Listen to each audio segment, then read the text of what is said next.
May nagtatanong, parehas ng Kristiyano, mag-share pa sila ng devotion. Pero dumating yung time, nagawa nila yung bagay na dapat ang mag-asal.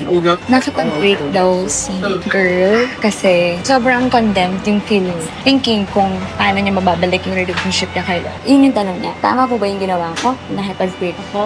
And ano po yung dapat kong gawin? I think tama naman. Kasi if something leads you to sin, sabi sa word ay cut it off if your right hand or if your eye, pluck it out. Yung cutting relationship is way of plucking it out or cutting it off. First step yan. Kasi if you want to get back sa yung relationship with Lord, una yung layuan mo yung ipapalayo sa'yo sa kanya. Kung tingin mo, yun yung edi.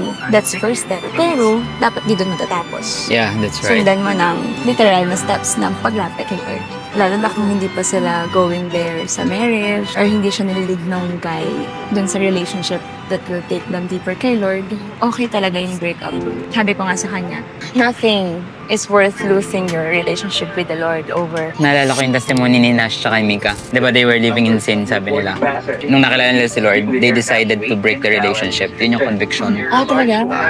Lahat nilad ko nila parehas. Oo. As in, wala nang ties. Pero a few months after, yung conviction kay Nash ay mag-propose na. Oh, wow! So, diretso marriage siya sila. Ang ganda ng testimony nila. Ang galing. Lang, di pala kita katabi.